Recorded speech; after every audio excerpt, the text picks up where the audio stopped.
सबसे पहले भगवान भोलेनाथ के चरण में प्रणाम करता नहीं हमार प्रणाम स्वीकार होके। जगत जननी माँ भवानी गौरा के चरण में प्रणाम करता नहीं हमार प्रणाम स्वीकार होके। सगुरु देवी देवता लोगों के चरण में प्रणाम करता नहीं हमार प्रणाम स्वीकार होके। नीलम दीदी हरिंदर भैया के चरण में प्रणाम करता नहीं हमार प्रणाम स्वीकार होके। यूट्यूब के माध्यम से जितना भी गुरु भाई गुरु बहना लोग वीडियो के देखा था सबका चरण में कोटि कोटि प्रणाम बा, बारंबार प्रणाम बा, हमार प्रणाम स्वीकार होके। हे महादेव हमार प्रणाम स्वीकार हो।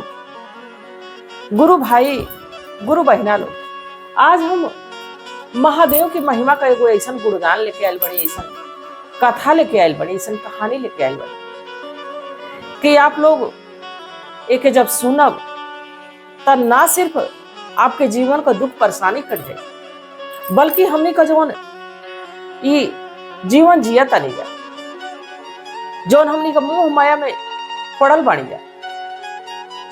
हमनी के जीवन में सुख और दुख दोनों आवत जात रहता, बाकी सुख से तो केहू परेशान न होला, दुख से तनिका भर में सब परेशान हो जाता। बाकी ये कहानी के सुनला के बाद आपहू के समझ में आ जाए कि कबो दुख से घबराए ला जाला, परेशान ना होके जाला। आज करे सिर पर भगवान का हाथ बा, स्वयं महादेव का हाथ बा, तो ओके कोनो संकट कैसे सता सकेला, कैसे परेशान कर सकेला। तई जौन कथा बा के आप लोग पूरा सुनब जा, ऐसे कि कथा का जौन भी निचोड़ होला वो कथा के अंत में ही पता चलेला। आज जब कथा महादेव का चलत बा तो कबू आधा अधूरा ना सुने के चाहिए, काहे से कि महादेव का अपमान होला, कथा के पूरा सुने के चाहिए। आ कमेंट में हर हर महादेव जरूर लिखल जाए, आ चैनल के सब्सक्राइब कर लिया जाए, वीडियो के ज्यादा से ज्यादा शेयर कर जाए, ताकि ये कथा महादेव की सगरो भक्तन तक पहुंच सके। देखी जा, एगो किसान रहे, किसान का पत्नी और उनका दो जानी बेटा रहे। किसान अपने खेती में खेती बाड़ी करा, अपने परिवार का गुजर बसर कर। दोनों लड़कन के बढ़िया संस्कार दे लोग, बढ़िया से पढ़ावे लिखावे लोग। जितना उन लोगों का सपराव रहे उतना हिसाब से अपन घर परिवार के संभाले लोग। परिवार बहुत खुशहाल रहे, बहुत सुखी रहे, कोनो बाती का दिक्कत ना। बाकी गुरु भाई गुरु बहना लोग, जैसे ही दोनों लड़का सयान भइल से तो जो किसान बाना वो सोचना कि बड़का बेटा का अगर जो शादी कर दिया जाए तो घर में एगो पतो ही आ जाए, टाइम से भोजन मिली, तनी हमारी पत्नी के भी, हमारी जौन अर्धांगिनी बाड़ी उन्हों के तनी आराम मिल जाए। केहू का बेटा बेटी रहे ना तो सब ये सोचेला कि समय से शादी बियाह हो जाए, बेटी बाड़ी जत अपने ससुरा जा आ लड़का बड़ा शादी कर दो, कम से कम एगो पतो एगो बहुरिया कन्या घर में आ जाए। अब किसान अपनी पत्नी से कहा कि यहो सोचता नहीं कि बड़का बेटा को बियाह कर दे, तो वो कहली कि ऐसे बढ़िया बात का हो सकेला। अब वो एगो लड़की खोजल लोग, लड़की देखले में बहुत सुंदर रूपवान।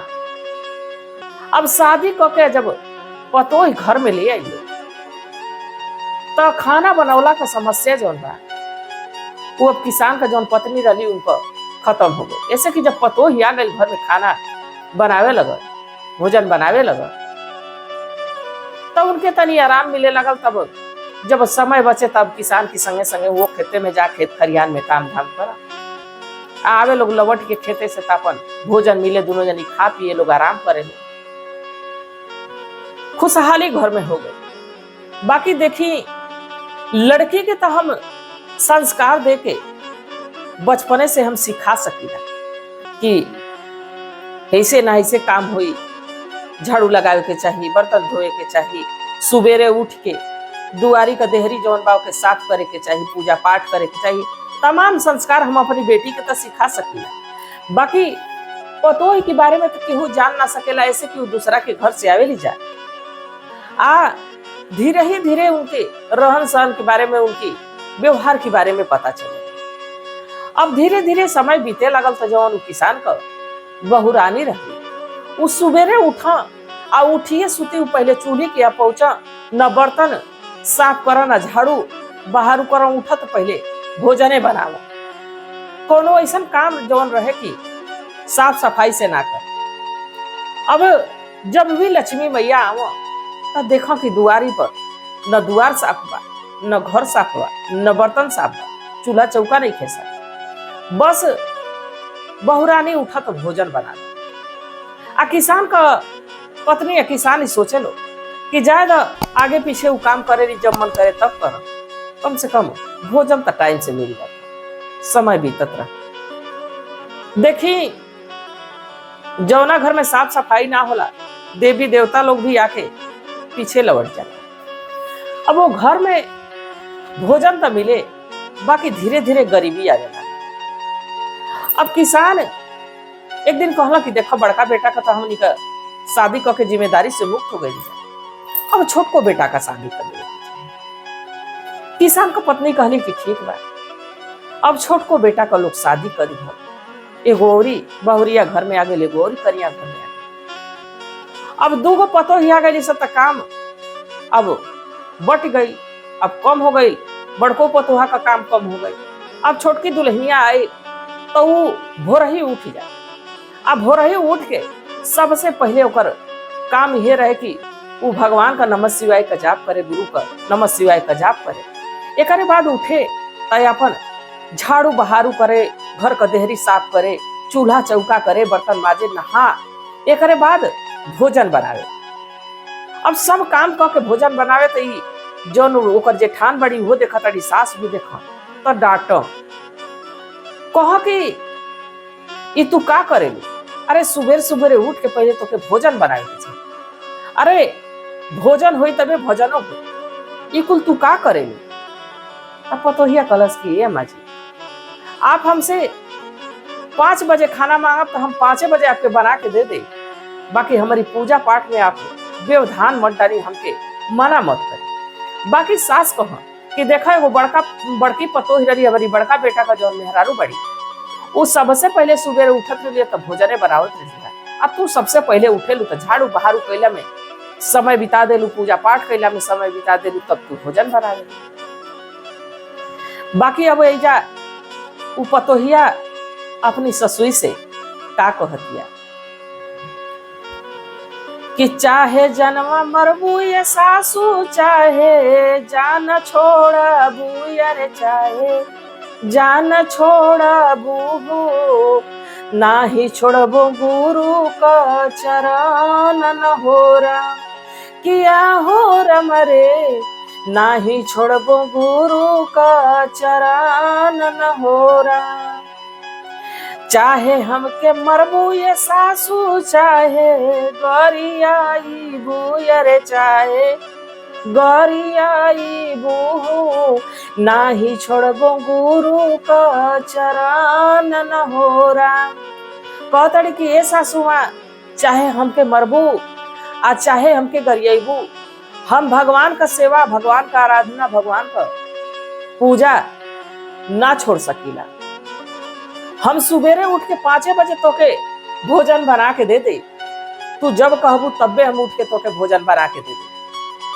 के तरे कहताड़ी, अरे गोड़ावा से चलबो हो सासू आपा, ना भवाना वाय रे आपा, ना भवाना वा हो, मुहवा से करबो गुरु भजन न होरा, किया हो रमरे, मुहवा से करबो गुरु भजन न होरा। हम गोड़े से तो चलब, हाथे से काम करब, मुँहे से भगवान के भजब, बाकी हम गुरु को चरण भी ना छोड़ब, तुहार सेवा सत्कार भी ना छोड़ब, सब कुछ हम समय से करब। अब समझावत अड़ी उनके ये कहत अड़ी कि हम गुरु का अपनी भजन करब, गुरु का अपनी हम सेवा करब, साथ में तोहरो अपनी माता पिता से बढ़ के सेवा करब। अब के तरह वो कहत अड़ी अपनी सास से कि ए सासू माँ हमके तू जन व्यवधान डाल कर, नत परेशान कई कर। अब धीरे धीरे समय बीते लगल, और उनका सास भी अब उनके धीरे धीरे समझे लगल। अब जितना सवेरे कहो उनका परीक्षा लेवे खातिर के जितना सवेरे कहो उतना सवेरे बहू रानी उठ जा, उठ के अपन झाड़ू बहारू अपन काम काज क के पूजा पाठ क के अपन खाना बना के और उनके दे दो, उनका सेवा सत्कार करे लगली। सास भी खुश रहे लगली। आ कुछ ही समय के बाद सास रानी के ये पता चला कि जौन उनका छोटका पतोहा बाड़ी वो गर्भवती बाड़ी, उनका पैर भारी बा। अब उनके घर में खुशी का ठिकाना ना रहे। यानी देखी उनकी साफ सफाई कैला से, उनकी पूजा पाठ कैला से घर में लक्ष्मी भी आवे लगी, धन दौलत भी बढ़े लगी। सास बड़ा खुश हुई कि चला बड़की पतोही का हमारे बाल बच्चा ना भी, पर छोटकी के औते घर में धन दौलत भी होखे लगल। आ देखा अब हमने के घर में कुछ दिन में एगो लइको हुई। समय बीतले, गुरु भाई गुरु बहिना लोग आ उनके 9वां महीना में 2 लड़का भइल। आ जब पतोहिया के 2 लड़का भइला तो सास के खुशी का ठिकाना ना, ससुर के खुशी का ठिकाना ना। यानी जेठ जेठान सब लोग खुशी मनावे लगल, सब बधाई गावे लगल, बजावे लगल, पूरा मिठाई बांटल लोग। अब जब सास बाड़ी उनको कहली अपनी छोटकी पतोहिया से कि देखो बड़की पतोही का तो बाल बच्चा ना भइल, पर तोहरे वजह से हमनी के खुशी देखे के मिलल बा, हमार 2 गो नाती भइल बा। तो जौने गुरु का तू पूजा करेलू, जौने शिव का तू आराधना करेलू, हम सुनी ना कि उनका शिव चर्चा होला, तो काहे ना अपने घर में शिव चर्चा करावली। छोटकी पतोहिया बड़ा खुश भई कि हमार सास ये गुरु भजन कैले से हमके मने करत रही, आज अपने से कहत अड़ी चर्चा करावे के। बड़ा भाग्य का बात बा कि हमार सास कहत अड़ी कि चर्चा करावे। कहली कि सासू माँ, हम कबो सोचले ना रही कि आप हमके शिव चर्चा करावे के कहो। अरे अब शिव चर्चा तो बड़ा आनंद से, बड़ा बढ़िया। अब वो अपनी हित नात अड़ोसी पड़ोसी सबके कहल लो आ शिव चर्चा का दिन भइल। शिव चर्चा का दिन भी आ गई, सारा तैयारी होके लगल। गुरु बहिना लोग आए, लोग सगरी नात रिश्तेदार आई, गुरु जी का आसन लगल। अब भजन कीर्तन शुरू होत बा।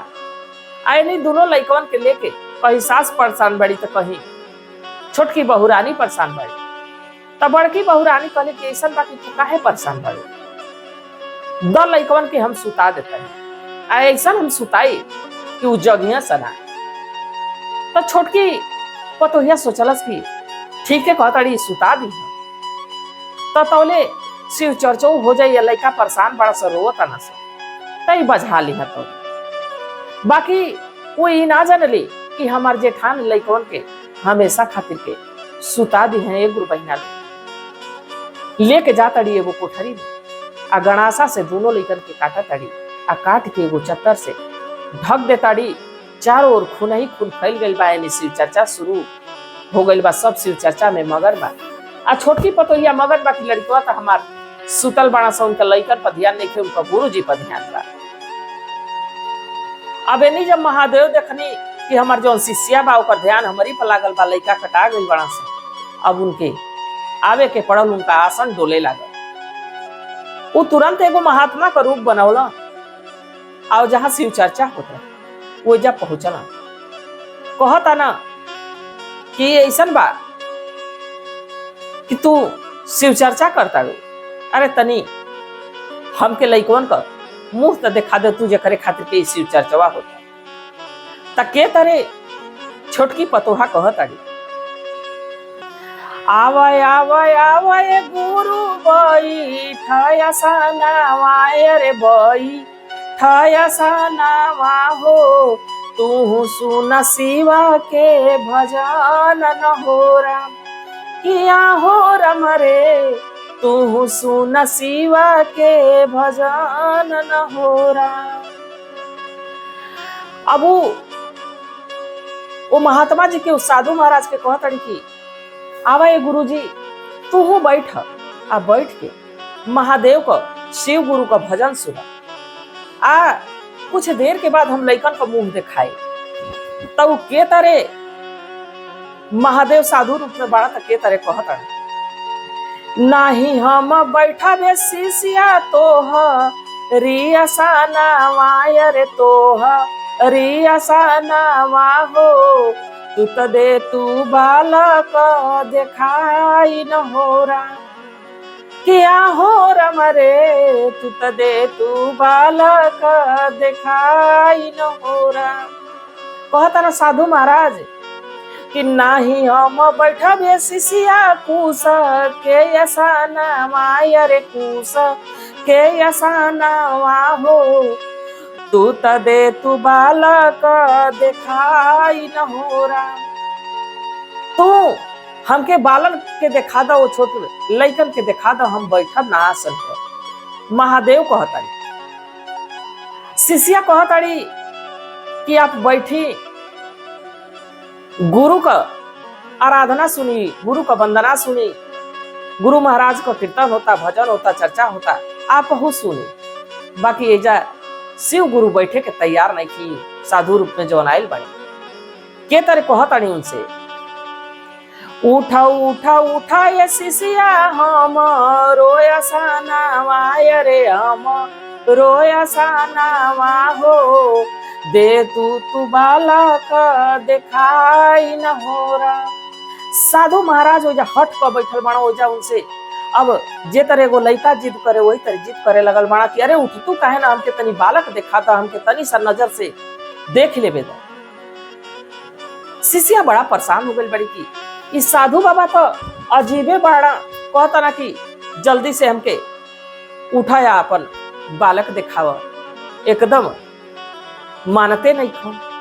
अब वो जैसे झपक के उठल बड़ी, कहली कि देरी ले परेशान करी लिया, कम से कम इनके लइकन के दिखा दे, आ देखवला के बाद हम फिर से आके गुरु की भजन के सुना बाबू, गुरु का भजन गाय कीर्तन कर।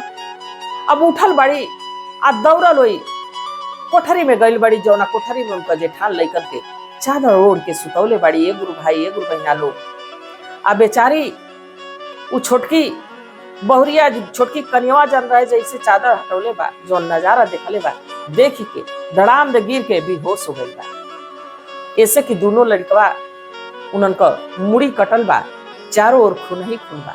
आज जब एगो महतारी देखले बा कि दोनों हमार लाल लोग मरल पड़ल बा, मुड़ी कटल बा, तो वो कहा ले कुछ कहती, वही जब बेहोश होके गिर गई। तके तरे अब शिव गुरु उनके कहता ना, के तरे महादेव उनके उठावता ना, उठा उठा उठा ये शिष्या खोला तू नया नावा रे खोला तू नया नावा हो, अब बालक के दूधावा पियावन हो राम किया हो रमरे बालक के दूधवा पियावन हो राम। साधु बाबा जब वो अचेत होके गिर गई बड़ी, देखा था ना अपनी कमंडल से जल निकलने बड़ा, आ परोर के लइकन के ऊपर छिड़कता ना, आ जैसे छिड़कता ना वैसे लइका दोनों हाथ गोड़ फेंक के खेले लगल बड़ा। सबा की महतारी तो उन्हें का अचेत गिरल बड़ी। महादेव कहता ना कि अरे शिष्या उठ, लइका भुखाइल बड़ा सा, देरी से सुतल बड़ा सा, उनके दूध तक पिया। बाकी उनका चेतना आवत नहीं। शिव गुरु जब जगावतानी, जब जगावतानी, जब उठावतानी, बार बार यह कहतानी कि उठ लइकन के दूध पियाव। तो जब तन चेतना वापस आयल बा तो उनके ध्यान ये बा कि हमें लइकन का तो मुड़ी कटल बा, खून ही खून फैलल बा, हम उठ के का करब। तब कैसे का उ कहतारी, अरे कैसे का उठिए गुरुजी खोली हम नया नावा रे खोली हम नया नावा हो, चारू ओर लौकता अनार न हो रा किया हो रमरे चारो ओर लौकता अनार न हो रा। कहतारी कि हे गुरु महाराज, हे महात्मा जी, हम ये अखिया कैसे खोली, हम खोल के का देखब। हमें लइकन का तो मुड़ी कटल बा, लइकन तो दोनों हमारे मरल पड़ल बड़ा सा, चारों ओर अंधकार छौले बा। अभी हम आंख खोलल नहीं की चाहत, हम और चाहता नहीं कि वो लइकन के पास से जाए, हम मर जाए। कहतारी कि हे गुरुजी अब हम ये आंख ना खोलब। महादेव जौन महात्मा जी बन के आयल बनी, कहले बनी कि ना शिष्या तू आंख खोला, तोहर लइका खेलता ना सब, तू देखा उठाव, उन्हनी के दूध पिया। आंख खोलले बड़ी, देखा ताड़ी कि दोनों लड़का हाथ गोड़ फेंक के खेला तारा सब। उनके समझे में देर ना लगल कि महात्मा जी कोनो आम महात्मा जी नहीं थी, जरूर कोनो देवी देवता बाड़ी। पकड़ के गोड़ झूल गई बड़ी आ रोवा ताड़ी कि हे गुरु जी, आपका कृपा भैले, आपका दया भैले कि हमार लड़का जिया तारा सब। अब तौले वो जा उनका रोवल सुन के भीड़ लग गई। उनका जेठान भी एलिया देखली कि जो लड़का के कटले रही है, लड़का तो खेला तारा सब। अब वही देख के बेहोश होके गिर गई। अब वही बतिया देख के बेहोश हो गई कि हम तो लड़कन के कटिया रही चारों ओर खून ही खून रहा लड़का तो दोनों जिया तारा सब, दोनों खेला तारा सब। अब जब ही देखले बड़ी वो बेहोश होके गिरल बड़ी, उठ के उठावल जाता। आ जब उठावल जाता, जब उठा तड़ी तो वो महात्मा जी को गोड़ छान के आ रोए लगा तड़ी। कहतली कि हम बहुत पाप कैनी, हे महादेव हम बहुत पाप कैनी। हमार देवरान जौन बाड़ी उनकी दोनों लड़कन के हम काट देले रही ईर्ष्या में, जलन में, कि हमरे बाल बच्चा ना हमरे बाल बच्चा ना है, हमें इस खातिर लड़कन के काट देले रही। हमके क्षमा करी, हमके माफ करी। आज से हमहू गुरु का चमत्कार समझ गनी है, महादेव का चमत्कार समझ गनी। आज से हमहू शिव के गुरु बनाई, उनका आराधना करब, उनका पूजा करब। पूजा महादेव का जय जयकार होने लगल। गुरु भाई गुरु बहना लोग कुछ ही दिन के बाद अब वो शिव के गुरु बनौली, शिव का आराधना पूजा करे लगली। उन्हों की गोद में एगो लड़की का जन्म भइल। तो गुरु भाई गुरु बहना लोग भगवान पर विश्वास बा तो कुछ भी हो सके।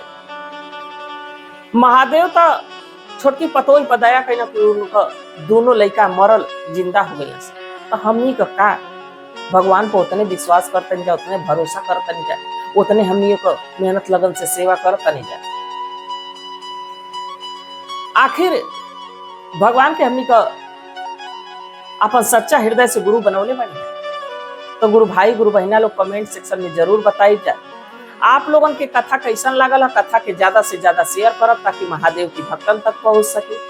अब वीडियो के लाइक शेयर सब्सक्राइब जरूर कर ले ताकि जौन भी वीडियो पड़े सबसे पहले आप लोगन तक पहुंच जाए। तो हम महादेव से ये प्रार्थना करतनी, ये भोलेनाथ से प्रार्थना करतनी कि ये भोलेनाथ हे शिव, जितना भी हमारे गुरु भाई गुरु बहना वालों सब पर अपन दया दृष्टि बनौले रही, यही कामना के साथ।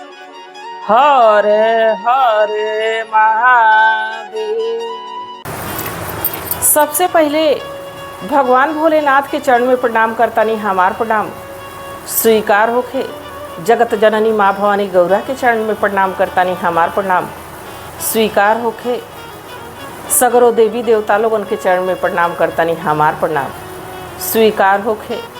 नीलम दीदी हरिंदर भैया के चरण में कोटि कोटि प्रणाम बा, हमार प्रणाम स्वीकार होके। यूट्यूब के माध्यम से जितना भी गुरु बहना गुरु भाई लोग वीडियो के देखा था सुना था, सबका चरण में कोटि कोटि प्रणाम बा, बारंबार प्रणाम बा, हमार प्रणाम स्वीकार होके। हे महादेव हमार प्रणाम स्वीकार होके। गुरु भाई गुरु बहना लोग, आज एगो महादेव का हम ऐसा कथा आप लोगन के बीच लेके आयल बने।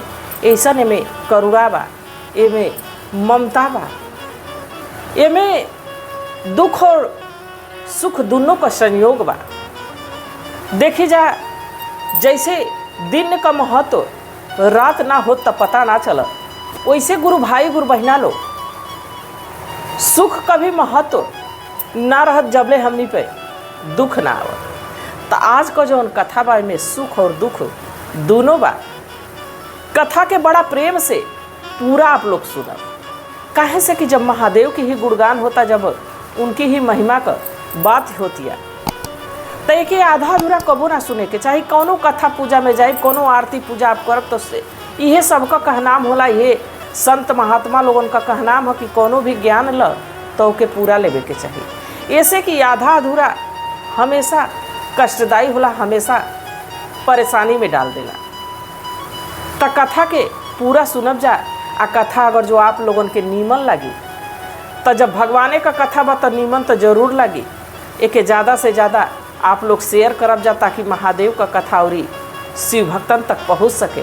आ चैनल के सब्सक्राइब भी कर ले ताकि जवन भी वीडियो पड़े वो आप लोगन तक सबसे पहले पहुंची जाए। देखी जा एक जानी राजा रहना, राजा के 5 गो बेटा रहनी जा। आ बड़ा दुलार का सबसे छोट उनका एगो बिटिया रहली। राजा साहब अपनी बेटी के बड़ा दुलार दस, बड़ा प्यार दो, बड़ा ममता रहनी है। राजा दोनों जानी बड़ा माने लोग, 5 भाई ऊपर से माने लोग। यानी जौन राजा साहब को लड़की रही, जौन राजकुमारी रही, राजपाट की अलावा जौन उनके सुख मिलत रहे, गुरु भाई ये गुरु बहिना देखी, बेटा कहेला कि भाग्य से पैदा होला, बाकी बेटी जौना भी घर में पैदा होली उस सौभाग्य से होली। भाग्य से तो बेटा पैदा हो जाला, बाकी सौभाग्य से बेटी का जन्म होला। गुरु भाई गुरु बहिना लोग वही तरह राजा के घर में वो एगो लड़की का इतना दुलार होता, इतना प्यार होता, इतना ममता लुटावल जाता। दोनों पति पत्नी उनके अपनी नज़र के सामने राखे लो, उनके एगो आंस गिरावे ना दे लो। बाकी कहेला आदमी कि लाख कर चतुराई आ विधि का लेख मिट ना जाए। गुरु भाई गुरु बहिना लो, भाग्य से ज़्यादा और समय से पहले कुछ मिलने वाला नहीं थी। लड़कियां जब 10 से 12 साल का भइल बड़ी तो राजा साहब को बड़ा शौक रहे कि लड़का तो हमारा कुल बड़ बड़ा सा, बाकी उन्हनी से पहले हम अपनी लड़किया का शादी करो, हम कन्यादान करो। अपनी लड़की खातिर के वो लड़का खोजे लगल। आ छोटहने पर वो लड़किया का शादी कर दिया। अब लड़किया का जब शादी कर दिया, यानी लड़किया अभी छोटा ही रहे, तबे से वो महादेव का भक्त हो गई। ऐसे कि जितना राजभवन में रहे लोग, दास दासी लोग, वही राजमहल में एगो शिव जी का मंदिर रहे। ओइजा रोज पूजा पाठ करे लोग, रोज ओइजा भजन कीर्तन करे लोग। तो वो चौन छोटकी राजकुमारी रहली, वो ओइजा जा और ओइजा जात जात भगवान में वैसा उनका मन लगा कि वो भगवान का परम भक्त हो गई। गुरु भाई गुरु बहिना लोग, आजकल के समय में तो तुरंत शादी होता, तुरंत विदाई हो जाता। पहले की समय में शादी होके 5 साल 7 साल 9 साल के बाद गौना होके। अब छोटहने पर राजकुमारी का शादी हो गई, बाकी उनको गौना ना भई। आ वो अपनी पति के देखले ना रहली। ऐसे कि पहले की समय में घूंघट में ही ज़्यादा शादी हो जाए, आ पति पत्नी एक दूसरे के देख ही ना पाओ। आजकल के समय में तो पसंद करके होता, पहले की समय में ही रहे कि जौना व्यक्ति से महतारी बाप हाथ पकड़ा दो वही के साथ जीवन का गुजर बसर होके। गुरु भाई ये गुरु बहिना लोग, आपहू लोग जानत हुई, आपहू की समाज में ऐसा भइल हुई। अब वो राजकुमारी का शादी हो गई, वो अपनी पति के ना देखले रही और उनका पति उनके ना देखलन। धीरे धीरे समय गुजरे लगल। आ जब तनी उस सयान होके लगली तो सखी सलेहर मजाक करे लोग, कहे लो कि ए सखी तोहार दुल्हा कितना सुंदर रहना। हमनी का तो छोटहन रहनी जा जब वो आई ना, अब हमनी का वो जौन जीजा में जी बानी वो अब वो सयान हो गई हुई, गौना करावे यहाँ तक कितना वो सुंदर लगत हुई। अब राजकुमारी एक तरह से मानी तो वो जागते आँखी से अपनी पति का सपना देखो, इंतजार करो। बाकी गुरु भाई गुरु बहिना, शादी के कुछ ही साल बीतल तो ले राजा साहब के वो खबर मिलल कि जौने लड़कवा से राजा साहब अपनी लड़किया का शादी कैले बानी, वो लड़कवा के कोड़ हो गई बा। अब राजा साहब बड़ा चिंतित भइल। देखी किस्मत में जकरी जवन लिखल रही वो तो होई के रही, ये विधाता का नियम बा। अब ये नहीं, जब राजा साहब के ये बात का पता चला तो राजा साहब बड़ा चिंतित भइल। कहला जाए तो छोटहने पर शादी कैले रही, ये बाती के सब भुला गई हुई। आया हमार लड़किया सयान भइल बा, धीरे धीरे कोनो दूसर लड़का खोज के आ लड़किया का शादी दूसरा घर में हम को दे। राजा साहब अब रानी से ये बात बताओ, भीतरे भीतर वो लोग अब लड़का लागल लोग खोजे। आयनी जो राजकुमारी बाड़ी, वो राजकुमारी अब अपनी पति का सपना देखा ताड़ी कि हमार पति कितना सुंदर हुई है, वैसे यहाँ वैसे यहाँ हम उनकी संगे जाए। अब तमाम तरह का वो बात सोच आ सोच सोच के वो मगन रह। बाकी एक दिन यह खबरिया राजकुमारी के भी मिल गई। ये राजकुमारी अरे जोने राजकुमार से तोहार बियाह भइल न ऊ तो कोढ़ी हो गई बाड़ी। अब जब ई बतिया राजकुमारी सुनले बाड़ी तब तुरंत उनका करेजा धक देनी कैले बा। आ ऊ सोचा ताड़ी कि हमार पति इतना दुख में बानी, इतना परेशानी में बानी, हम हिजा राजमहल में सुख करतानी, हमार सेवा खातिर हजारों गो दास दासी लागल बा, आ हमारे पति का के सेवा करत हुई।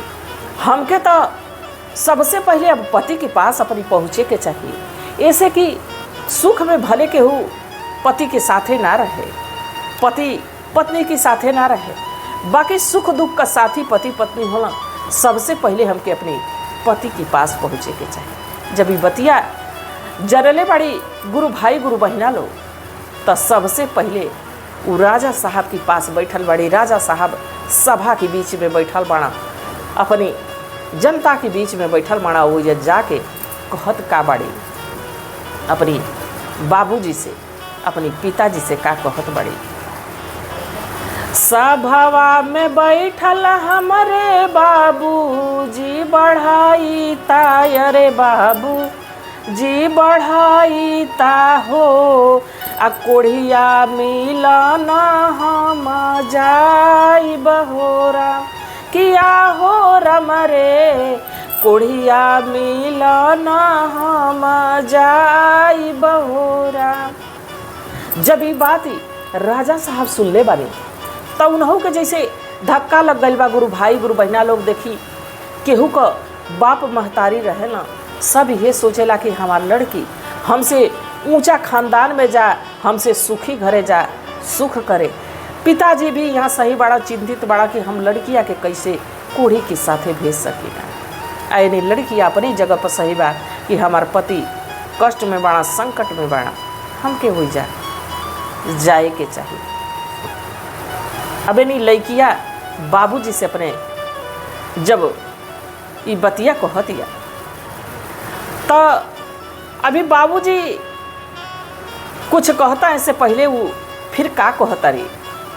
हमारो तपति जी बाबू भई ले हो कोढ़िया होई गई, ले हो कोढ़िया हो, आ कोढ़िया मिलन हम जाई बहोरा किया हो रमरे, कोढ़िया मिलन हम जाई बहोरा।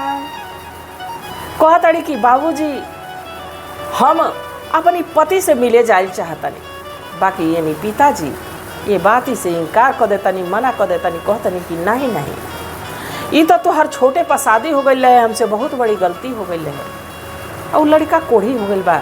ए बेटी ओजा तू जाके का करबू, दुख का जीवन कटी, सुख तोहरी पास ना आई, आ दुख तो के छोड़ के दूर ना जाई। हे बेटी ओजा जाए के तू नाव न तिल, हम तोहर नीमन घर बार खोजब, पढ़ल लिखल लड़का खोजब, तोहर शादी बियाह नीमन लड़का से करब के तरह। बाबूजी अपनी बेटी से कहतानी, सुनबू तू सुनबू हो बेटी हम री बचानी आय रे, हम री बचानी हो, सुन ले बुआर जा हमार न हो रम किया हो रमरे, सुन ले बुआर जा हमार न हो रम।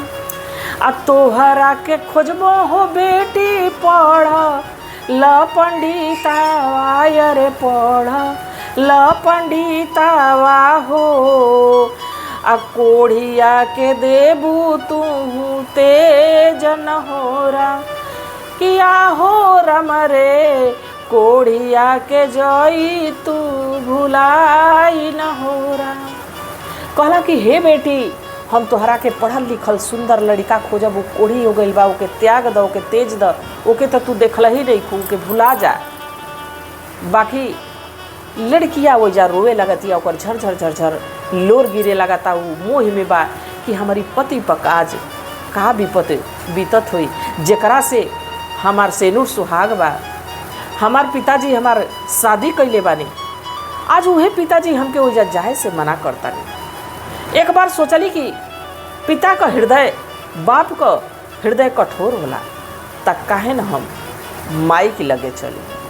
आ जब वो माई के लगे जाताड़ी तो अपनी माई से कहताड़ी कि ए माई, हम तोहरा से एगो बात कहतानी, हम अपनी ससुरा जाइल चाहतानी, हमार पति के कोढ़ हो गइल बा, उनके हमार जरूरत ही बा, हम ओइजा जाइल चाहतानी। अरे भैया महतारी देखी, बेटा खातिर के महतारी तो महतारी है ही, बाकी बेटी खातिर के आपन आत्मा एक तरह से काट के रख देली, अपन हृदय काट के रख देली। ऐसे कि 10 गो बेटा का गुजर हो जाई, बाकी गुरु भाई गुरु बहना लोग, बेटी ऐसा चीज है कि जौना के महतारी बाप जन्म तो दे सकेला, बाकी ओकरी कर्म का भागीदार ना हुआ। ऐसे कि दूसरा के घरे लड़की के जही के बाद अब वो जवन रानी बाड़ी उहो अब एकदम दुखित हो जाता डी। उनका यह सोच बा कि हम अपनी लड़किया के कहीं बढ़िया लड़का खोज के, सुंदर लड़का देख के हम बियाह कर दे। अपनी पिताजी से तई बतिया कही के अबे कैली कि हम कोढ़ी के हैं जाइल चाहतनी, उ जाए नहीं खदे। आ फिर एजा महतारी की लगे आवताड़ी, के तरह कहताड़ी, सुनबू तू सुनबू हो माई हमारी अराजिया रे हमारी बचानिया हो, कोढ़िया मिलन हम जाइब न हो, किया हो रमरे कोढ़िया मिलन हम जाइब हो राम। महतरिया जब ये बात सुनले बाड़ी त के तरह अपने लड़किया के समझावताड़ी, आ के तरह उनके भूलवावताड़ी कि सुनबू तू सुनबू हो बेटी हमारी बचानी आय रे हम रिया राजिया हो, आ कोढ़िया के दे तू तियागी न हो राम, किया हो रमरे कोढ़िया के दे तू तियागी न हो राम। अब वो कहताड़ी कि ये बेटी कोढ़ी के त्याग द। आ का कहताड़ी कि तोहरा खातिर के हम सुंदर बढ़िया राजकुमार खोज के आ तोहार बियाह हम कह दे, बढ़िया पढ़ल पंडित खोजल जाए। तक के तरह लड़किया कहताड़ी कि आगी लगैबो हो माई पढ़ल पंडितावा, रे पढ़ल पंडितावा हो, कोढ़िया मिलन हम जाइब हो राम, किया हो रमरे कोढ़िया मिलन हम जाइब हो राम। कहतरी कि हे माई, हम पढ़ल पंडित के आग लगा दे, हमके कोनो पढ़ल पंडित ना चाहिए, हमके कोनो सुंदर ना चाहिए, हमार पति ही हमके बहुत सुंदर हो, हम उन्हीं से मिले जाए। अब एजा माई के तनो समझाओ ताड़ी, बुझाओ ताड़ी, बाकी लड़कियां समझत नहीं थे। अब कहली कि जाए दा, बाबूजी ना मनल, माई ना मनली, हमार भाई बड़का भैया हमके बड़ा माने ना, हम चला तनी बड़का भैया की लगे। आयनी बड़का भैया का भी शादी कुछ साल पहले हो गई बा, उनका कन्या आ गई बा, उनका दुल्हन आ गई बा, बड़का भैया की लगे पहुँचल बाड़ी। आ जब बड़का भैया की लगे पहुँचल बाड़ी तका कहतड़ी, सभवा में बैठल हमारे भैया बढ़ाई ताय रे भैया बढ़ाई ता हो, आ कोढ़िया मिलन हम जाइब हो राम, किया हो रमरे कोढ़िया मिलन हम जाइब हो राम। त के तरह कहताड़ा भैया, उन्हों के कष्ट होता, कोनो भाई ये चाहेला कि हमार बहिन जहाँ जा तहाँ राजपाट रहे, वो सुख करे, कबो नैहर में आके दुख अपन न सुनावे, हमसे बेसी सुख बहनिया के मिले।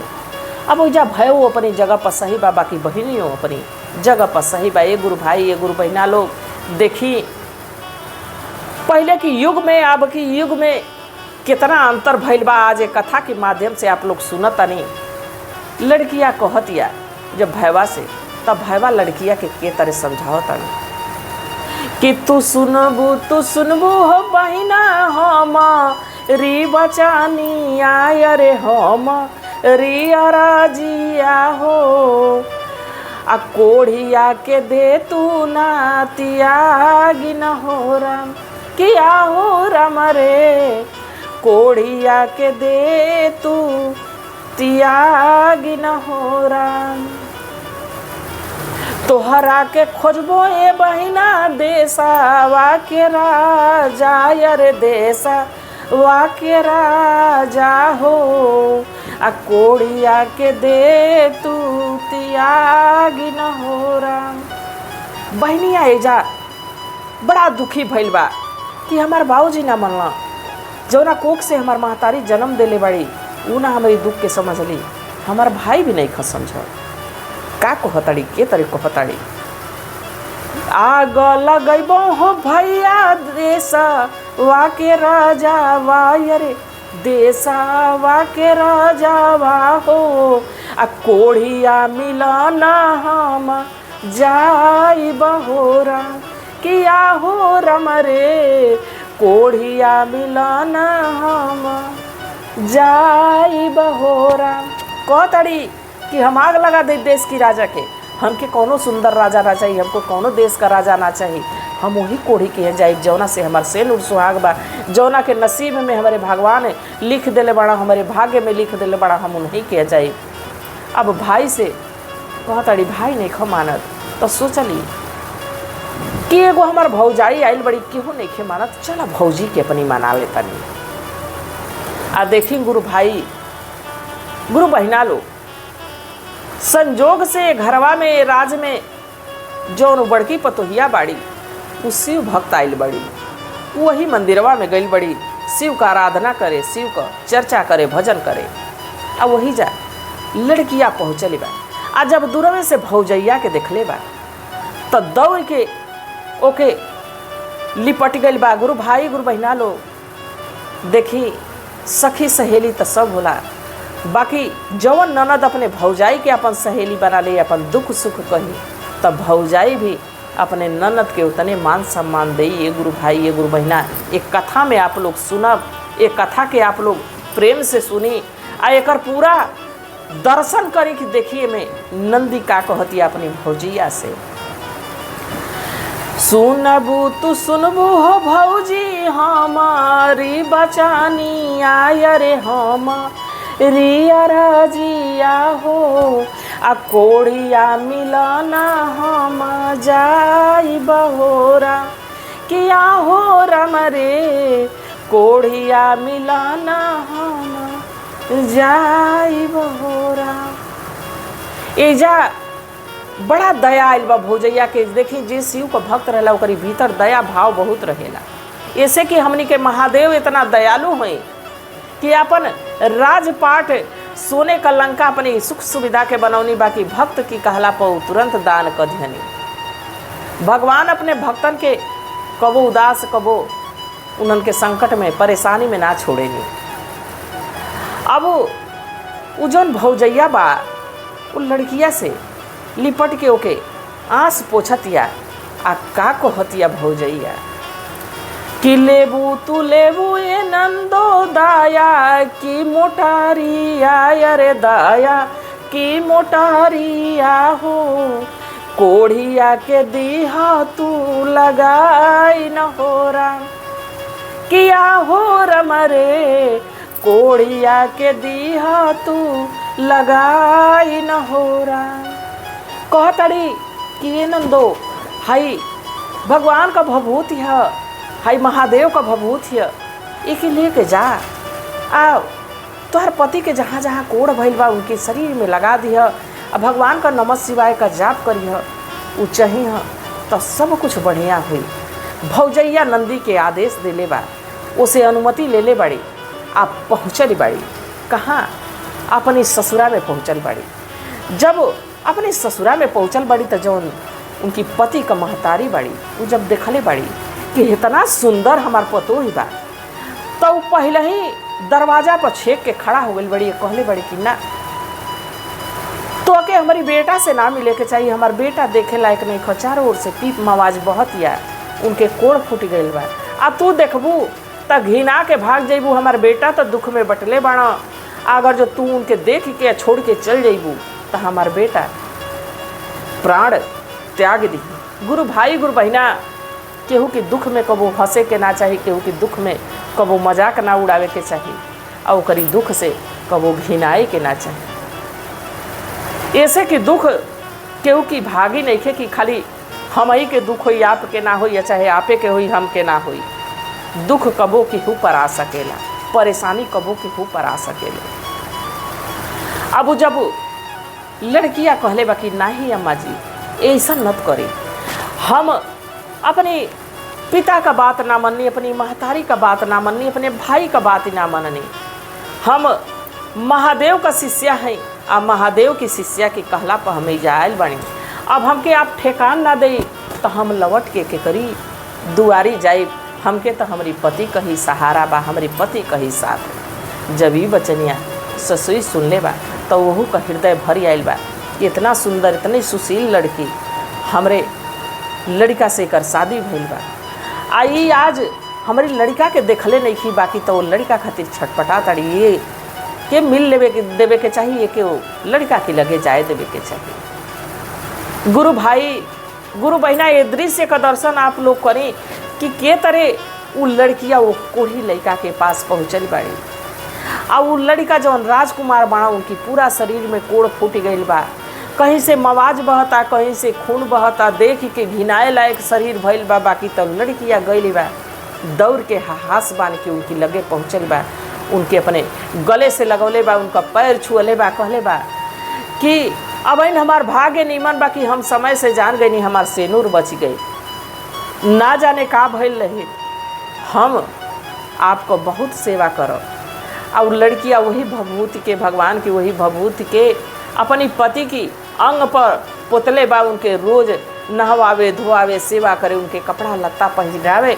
आ कुछ ही दिन में गुरु भाई गुरु बहिना लो वो राजकुमार निर्मल हो गई ना, कोमल हो गई ना, वही तरह सुंदर शरीर हो गई, इतना उस सेवा कैली। आ जब उनका पति ठीक हो गई ना, निमन हो गई ना, तो अपने पति के लेके वही अपने नैहर में अपनी भौजाई की है ना वही मंदिर में पहुँचल बाड़ी। आ जब पहुँचल बाड़ी तक का अपनी भौजैया के दौड़ के गले लगा के कहताड़ी कि तोहरा गोदिया हो भौजी खेली है ललाना वायर खेली है बला कावा हो, जुग जुग रहबू ये हवा तन हो राम, किया हो रम रे, जुग जुग रहबू ये हवा तन हो राम। सुनबू तू सुनबू ये भौजी हम री बचानिया, अरे हम री बचानिया हो, आ गुरु जी के कृपा भैलिया जुन हो राम, किया हो रम रे, शिव जी के कृपा भैलिया जन हो राम। कहतड़ी कि हाई देखो तोहार नंदोई बाणा इतना सुंदर इनका शरीर हो गई, हम धन्य हो गई भौजाई, तू कहलू कि ले जाही दया का मोटरी बा, यही के तू अपने पति का लगई, अपने पति का सेवा करिए, वो चाहिए से सब बढ़िया हो जाए। देखो उनका कृपा भइल बाकी हमार पति ठीक हो गई। अब दोनों ननद भौजाई मिलल बड़ी सा, अपने पति के लेके गईली, अपने पिताजी से मिलवली, अपनी महतारी से मिलवली, अपनी भाई से मिलवली। अब बड़ा खुशी खुशी धन दौलत दे के अपनी लड़की का गौना कैले बालो, वही राजकुमार संगे विदाई कैले बालो। तो गुरु भाई गुरु बहिना लो, अगर जो पत्नी सतीव्रता बा पतिव्रता बा तो पति पर कितनो कष्ट आई, कितनो परेशानी आई, वो के क्षमता बा कि अपनी पति का प्राण तक वापस लेके आयल बा। इतिहास गवाह बा कि सावित्री ऐसा जौन सती रहली कि सत्यवान का प्राण यमराज से छीन लेली। तई त मात्र एगो दुख बा, एगो संकट बा, एगो परेशानी बा। तो आप लोगन के ई कथा कैसन लागल आप लोग कमेंट में जरूर बताइए जा। कथा के बाद हर हर महादेव जरूर लिखल जाए, काहे से कि महादेव का नाम लिखला से, बोलला से सारा कष्ट, सारा दुख, सारा परेशानी कट जाला। तो देखी दुख सदा बनल ना रहेला, वैसे ही सुख भी सदा ना बनल रहेला। दुख सुख के बिना दोनों का महत्व ना बा, जैसे दिन और राति का। तो हम महादेव से ये प्रार्थना करो, ये भोलेनाथ से प्रार्थना करो कि हे भोलेनाथ, हे शिव गुरु, सब गुरु भाई, सब गुरु बहना पर आपन दया दृष्टि बनाई बे ही कामना के साथ। हर हर महादेव। सबसे पहले भगवान भोलेनाथ के चरण में प्रणाम करता नहीं, हमार प्रणाम स्वीकार होखे। जगत जननी माँ भवानी गौरा के चरण में प्रणाम करता नहीं, हमार प्रणाम स्वीकार होखे। सगरो देवी देवता लोगन के चरण में प्रणाम करता नहीं, हमार प्रणाम स्वीकार होखे। नीलम दीदी, हरिंदर भैया के चरण में प्रणाम करता नहीं, हमार प्रणाम स्वीकार होखे। यूट्यूब के माध्यम से जितना भी गुरु भाई गुरु बहना वीडियो के देखा तालो, सबका चरण में कोटि कोटि प्रणाम बा, बारंबार प्रणाम बा, हमार प्रणाम स्वीकार होखे। हे महादेव, हमार प्रणाम स्वीकार होखे। गुरु भाई गुरु बहना लोग, आज हम आप लोगों के बीच महादेव को एगो ऐसा कथा लेके आई बने, जौना के आप पूरा सुना। देखी कथा जब भगवाने का चलत बा, एमे भगवान की ही महिमा का गुणगान बा, तो आधा अधूरा ना सुने के चाहिए। आधा अधूरा सुनला पर एगो तो कोनो ज्ञान ना मिले, और दूसर भगवान का अपमान होला। तो कथा के पूरा सुनब जा। देखी जा आजकल कलयुग में ही खास करके देखल गई बा कि जेकरे पास धन बा ओकरे पास जन नहीं खे, ओकरे पास मन नहीं खे, आ जेकरे पास धन नहीं खे ओकरे पास मन बा, ओकरे पास ऐसा पूंजी बा जौना से वो धनहीन होते हुए धनवान बा। कहे से कि वो भूखा दुखा का मदद भी करत बा, आ भगवान पर ओकर आस्था विश्वास भी बनल बा। तो उससे बड़ा धनवान केहू हो ना सकेला। आ वो धन कौना काम के जौना से केहू का मदद ना हो सके, जौना से हम भगवान खातिर कुछ ना कर सके, वो धन व्यर्थ बा। वो कोठा टारी महल सब कुछ एजा रह गइल बा। ए गुरु भाई, ए गुरु बहना केहू लेके गइल नहीं थे। अगर जो साथे कुछ जाला तो कर्म ही जाला। अगर जो जौन हमें एजा करतानी पूजा पाठ दान धर्म करतानी उहे हमरे साथे जा सकेला। ऐसे कि महापंडित रावण रहना, बलशाली रहना, विद्वान रहना, त्रिलोक विजेता रहना, बाकी वो हो गई ना तो कुछ लेके ना गई ना, अंत में राम के ही याद करके गई ना। तो गुरु भाई गुरु बहना लोग, हमनी का तो ज्ञानी बानी जा, अंधा बानी जा, कुछ नहीं खींचा जाना। तो हमनी के का करत आनी जा, का नहीं खींचा करत, आज की कथा के माध्यम से आप लोग सुनब जा, समझब जा कि का हमनी का कर्म कैसन बा। देखल जा कथा तो बहुत होला, भजन बहुत होला। भजन तो ए दिमाग के मस्तिष्क के एकत्रित करे खातिर के होला, सुंदर लगे खातिर के होला। आ संगीत ऐसा चीज़ है कि दुखी भी इंसान के खुश कर देला। बाकी चर्चा ऐसा चीज़ है जौना से ज्ञान मिलेला। चर्चा सुने के चाहिए, कहे के चाहिए, बतावे के चाहिए। तो कथा के ज़्यादा से ज़्यादा, ये चर्चा के ज़्यादा से ज़्यादा आप लोग लाइक शेयर कर जाए, ताकि महादेव का कथा और इसी भक्तन तक पहुंच सके। आ चैनल के अभी तक आप लोग सब्सक्राइब ना कैले हैं तो चैनल के सब्सक्राइब कर लें, ताकि जौन भी कथा भजन पड़े हुआ आप लोगन तक पहुंच जाए। देखल जा एगो रानी रही, रानी बड़ी ही रूपवान रही, बड़ी ही सुंदर रही। धन दौलत तो पूछे के ना रहे, अपार धन दौलत रहे। जब रानी ही रही तो उनके कमी कौन चीज़ का रहे, कुछ का कमी ना रहे। बाकी सारा समय उस सजला संवरला में लगा दो, सब समय खैला पियला में लगा दो। वो समय में अगर जो उनके सजले संवरले में केहू उनके कुछ बुद्धि ज्ञान दे तो उनके समझ में ना आवे। उन्हीं का सेवा करे वाली सेविका लोग रहली जवन कहो कि ए रानी, अरे कबो कबो ये सजला सवरला से फुर्सत मिले, अरे तो भगवानों को भजन कल हल करी, भगवानों के याद कल हल करी। रानी कहो कि अरे कर जा, तो हम लोगन तो भगवान का भजन करते बाड़ू जा, तो हम लोगन तो भगवान के याद करते बाड़ू लो, का मिलल बा? देखा जा हम भगवान का भजन ना करेनी, हम भगवान का कीर्तन ना करेनी, हम भगवान का कुछ ना करेनी, तो हमके कौन चीज का जन्म मिलल बा? मनुष्य का जन्म मिला बा, दूसरा राजपाट धन दौलत खाए पिए के कुछ का कमी नहीं खे। आ तोहन लोगन के भगवान का भजन करता बाड़ू जा, ऊपर से तोहन लोगन हमार नौकर नौकरानी बाड़ू जा, हमार सेविका बाड़ू जा। तो हम तो बिना भजने कैले इतना पौले बानी, तोहन लोगन भजन करके कुछ नहीं खुजा पौले। उस सबके डांट फटकार द केहू के बात ही ना सुना। कबो खाए जात बड़ी या भंडार घर में जात बड़ी, कबो भूखा दुखा कोनो भर भिख मांगा आ गई, आ कबो उनसे भिक्षा मंगलस तो कबो केहू के भिक्षा ना दो। कहो कि इतना बेसी नहीं खे, हमारी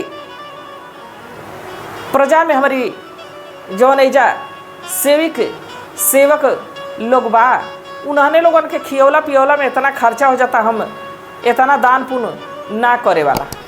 वो कबो कोनो भर भिख मंगा लोगन के कबो कुछ अनाज पानी दान पुण्य ना कर, आ न तो पूजा पाठ कर। आ अगर जो कहीं पूजा पाठ होत भी रहे, केहू भगवान का नाम लेत भी रहे, चाहे कोनो सेवक भइल चाहे कोनो सेविका भइल, कबो भगवान का नाम लेतो रहे लो, कबो भगवान का भजन गावतो रहे लो, कबो कीर्तन करतो रहे लो, तब काने में दोनों हाथे उंगली लगा ला।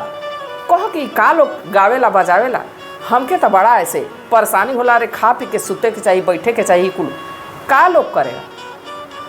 कबो उनका सेविका रहे लो कहे लो कि अरे कबो चल चनी भजन कीर्तन होता तो सुन ले, मैं सुनब कुछ सुनाई, तो कुछ तो भगवान का नाम लिए, कुछ तो उद्धार होई, बाकी वो कबो केहू का सुना ना। कहा कि अरे ई कुल ढकोसला कैला से कुछ होला जाला नहीं। अब वो जौन जानी रहली, धीरे धीरे समय बीते लागल। अब देखी एगो इस सत्य बा कि हमने के आइल बानी जा तो जहू के बा, आइल बानी जा तो जहू के बा। जिस दिन जन्म होला वही दिने एक एक दिन अब हमनी के जीवन का घटे लगेला। बाकी कुछ लोग ये बाती के समझ ना पावेला। जब जन्म हो जाला तो जैलो को समय भी अब नियराई लावेला, ऐसे कि जब बे समय आ जाई तबे जाए के हो जाई, चाहे आज जा चाहे काल जा, चाहे तनी बुढ़ापा में जा चाहे जवानी में जा चाहे बचपने में जा, जब बे समय आ जाई तबे जाए के बाद, जब उनका बुलावा आ जाई तबे एके छोड़ के पिजड़ा के छोड़ के उड़ जाए के बाद। देखल जा गुरु भाई गुरु बहिना लोग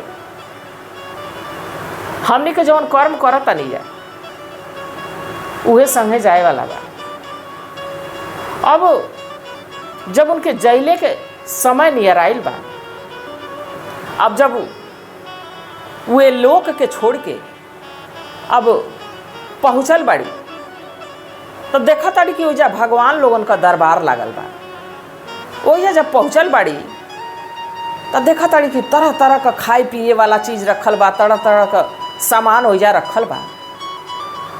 अब जैसे देखा ताड़ी उनके अब मन में लालच आवता है कि हम हो कुछ खा लेते।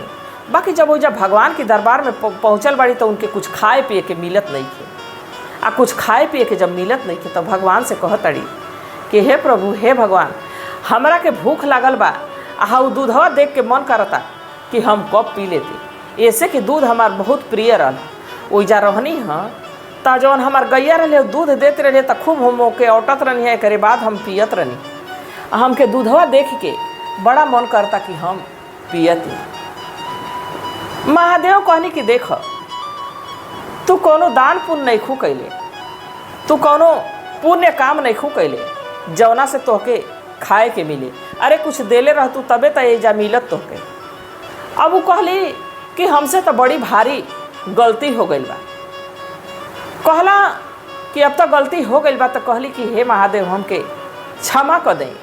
हमके एक बार तो ओइजा भेज दें ताकि हम कम से कम दूध तो पी के चली आई। हम अपनी बेटा बेटी अपने नाती पोता पतोह के इतना मानत रहनी है, इतना जानत रहनी है कि हम जाइब तो वो लोग हमके दूधे से नहवा दे लो। भगवान कहला कि जैबू तो तोहके केहू चीन्ही ना। कहली कि ना महादेव ऐसा नहीं खे, हम जाई तो वो लोग हमरा के जरूर चिन्ही लो। हम उन्हन लोगन के इतना दुलारत रहनी है, इतना दुलारत रहनी है कि वो लोग हमरा के बड़ा मानी लो।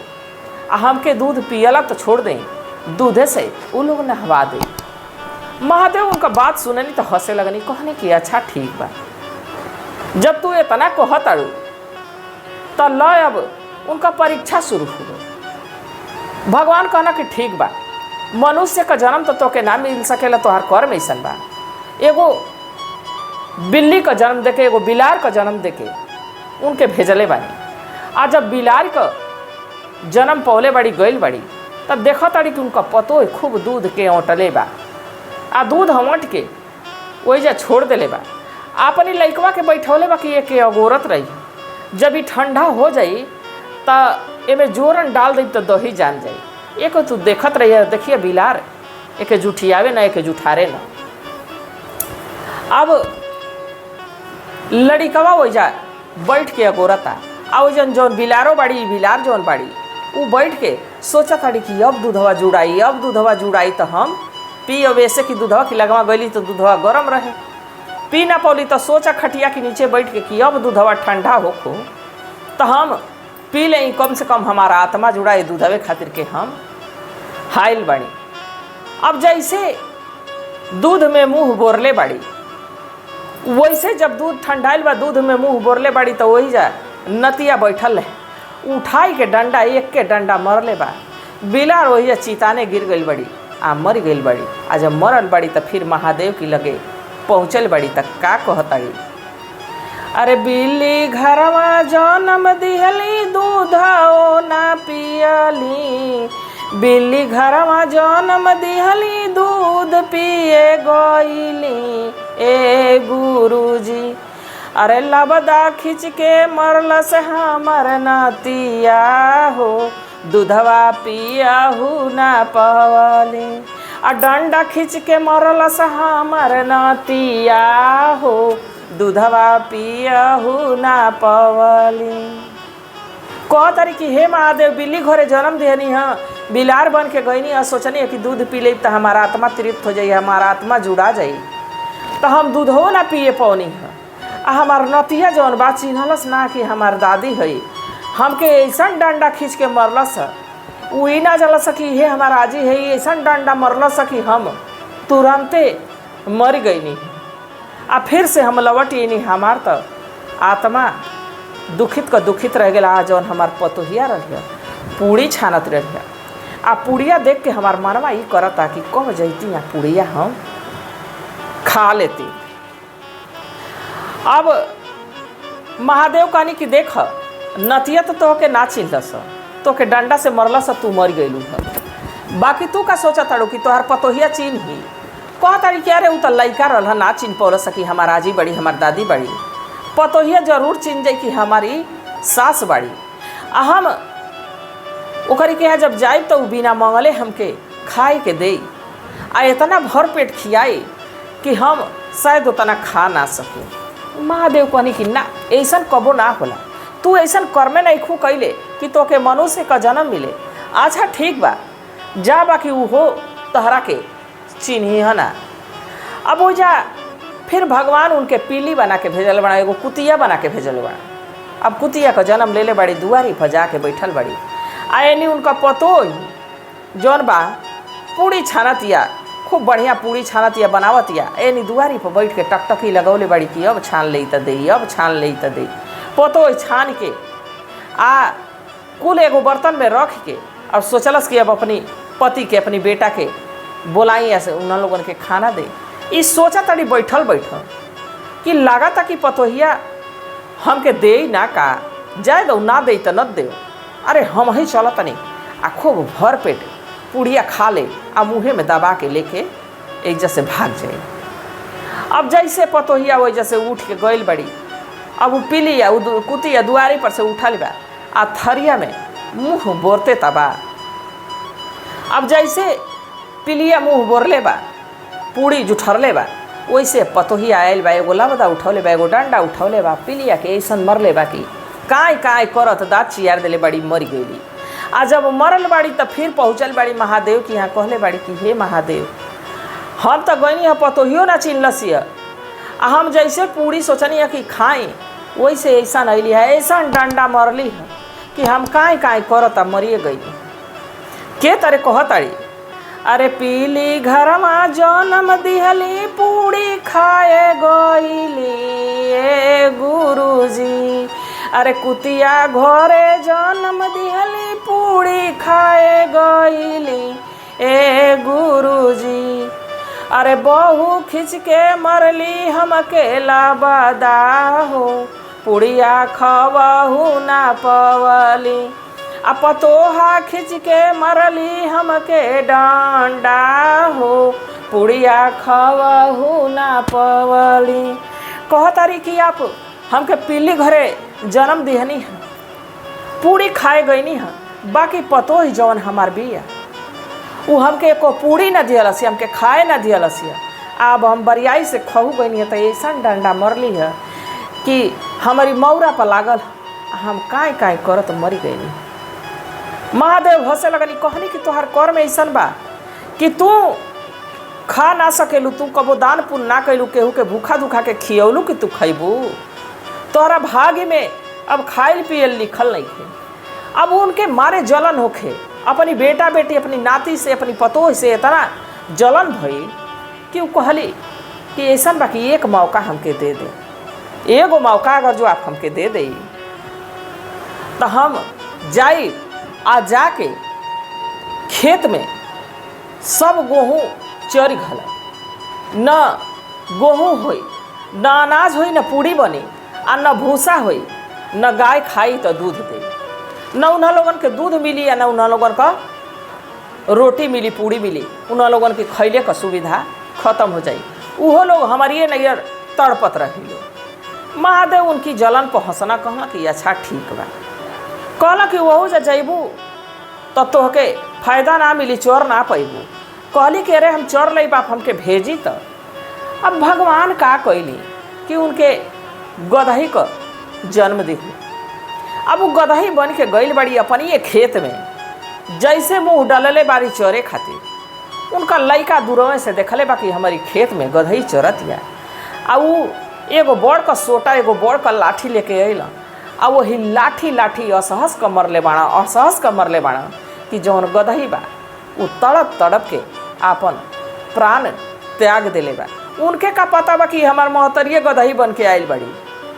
अब वो खूब मारा ताना, वो गदही जो मर तड़ी त जा तड़ी त का महादेव से कह तड़ी, गदही घरवा जन्म दिहली, खेत चरे गईली ए गुरुजी। अरे गदही घरवा जन्म दिहली, गहूँ चरे गईली ए गुरुजी। गहुआ चरहू ना पवली ए गुरुजी। गदही घरवा जन्म दिहली, गहूँ चरे गईली ए भोले जी। अरे बेटा खींच के मरले हमार लठिया हो, अरे ए गुरुजी। अरे बेटा खींच के मरले हमार लठिया हो, गहुआ चरहू ना पवली।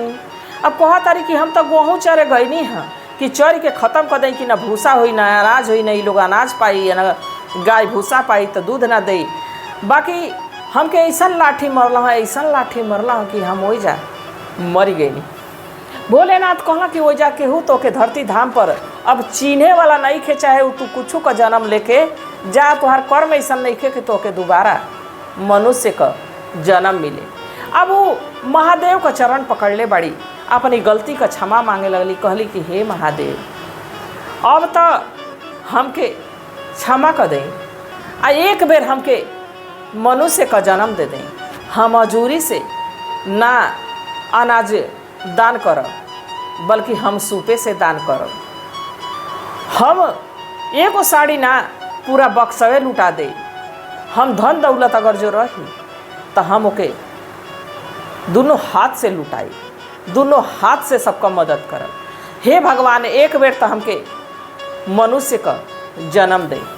महादेव देखी, जितने महादेव कहेला आदमी की कालो का काल हवा, आई भोलेनाथ हवा, कब ई केकरा पर मुहा जाइ, कब केकरा से प्रसन्न हो जाइ, इहो केहू जान ना पावेला। ई बड़ा अड़भंगी देवता हवा। अब वो ओकरी रोला पर ऐसा मुहा गई, ऐसा प्रसन्न भइना कि कहना कि ठीक बा, ओके मनुष्य घर में जन्म दी। आ जब वो मनुष्य घर में जन्म ले ली तब का करतड़ी। अब वो जब बड़ भैली, उनका शादी बियाह भइल तो गईली, तो धन दौलत मिलल, तो वो भूखा दुखा के भोजन करावा, भूखा दुखा के दान पुण्य करा, जेके जरूरत रहे ओके धन लुटावा। आ एकरे बाद अब वो शिव चर्चों में जाए लगली, भगवान भोलेनाथ का आराधना भी करे लगली। आ के तरह अब वो मनुष्य का जीवन जिया तड़ी, आ के तरह वो जाके गावा तड़ी, के तरह का कह तड़ी। अरे मानुष घरवा जन्म दिहली, चर्चा करे गईली ए गुरुजी। मानुष घरवा जन्म दिहली, चर्चा करे गईली ए गुरुजी। दिहली दया बरसाई ए गुरुजी, दिहली दया बरसाई ए गुरुजी। अब कहली कि आप हमारी पर कृपा कैनी, दया कैनी कि हमके फिर से मनुष्य बनौनी। हम एजा आयल बानी तो आपका चर्चा करब, आपका भजन करब, आपका कीर्तन करब, दान पुण्य करब। अब जितना भी जीवन में सत्कर्म होखेला वो करे लगली। तो गुरु भाई गुरु बहिना लोग, ना जाने हमनी का कौन ऐसा पुण्य कर्म कैले बानी जा कि हमनी के मनुष्य का जन्म मिलल बा, बोले के शक्ति मिलल बा, सुने के शक्ति मिलल बा, दान करे के शक्ति मिलल बा, तीर्थ करे के शक्ति मिलल बा। ई आँख कुछ देख सकेला, कुछ दिखा सकेला, ई जुबान कुछ कह सकेला, कुछ सुन सकेला कान। ऐसा हमनी के जीवन मिलल बा, तो एके निरर्थक नहीं जाए देवे के। एकरा से कुछ सुख करे के बाद तो दूसराहू के कुछ सुख देवे के बाद, अगर जो आप दया करब तो आपके दया जरूर मिली। तो गुरु भाई गुरु बहिना लोग, आप लोगन के कथा कैसन लागल आप लोग कमेंट में जरूर बताइए जा। हर हर महादेव जरूर लिखब जाए, कहे से कि भगवान का नाम लिहला से, लिखला से, बोलला से सब दुख दूर होला। ये गुरु भाई ये गुरु बहिना लोग, आ दया धर्म तो पहला हमनी का कर्तव्य है। हमनी के पास अगर जो एक ही पैसा बा, अगर जो एक पैसा से केहू का मदद हो सकेला, वो एक पैसा हमरे लगे धइल बा, और वो एक पैसा से केहू का जरूरत पूरा हो सकेला, तो वो जरूरत के पूरा कर देवे के चाहिए। ऐसे कि का पता कि वो एक पैसा हमनी का धइले बनी जा, आ अगले क्षण वो पैसा के भोगे खातिर हम ही नहीं रह सकत, हम ये दुनिया के छोड़ के चल जाए, वो पैसा धइल का धइले रह जाए। बाकी अगर जो वो पैसा से हम दूसरा का मदद कर दे, तो हमारे जैला की बात भी वो हमार नाम ले कि हमार वो मदद करके गईली। तो देखी धन दौलत रुपया पैसा कोठा अटारी हर कुछ यही जा, बेटा बेटी पति सब यही जा रह जाए वाला बा, केहू साथे नइखे जाए वाला। साथे अगर जो जाई तो हमनी के कर्म जाई, तो कर्म के ऐसा बनावल जा ताकि हमनी के कुछ जैला के बाद भी नाम होखे, और वहू जा जैला के बाद मिल सके। तो गुरु भाई गुरु बहिना लोग, हमहू महादेव से यह प्रार्थना करतनी, हमहू भोलेनाथ से यह प्रार्थना करतनी कि हे भोलेनाथ, हे शिव गुरु, जितना भी यूट्यूब के माध्यम से गुरु भाई गुरु बहिना लोग वीडियो के देखता सुनता, सब पर अपन कृपा दृष्टि बनौले रहवे कामना के साथ। हर हर महादेव।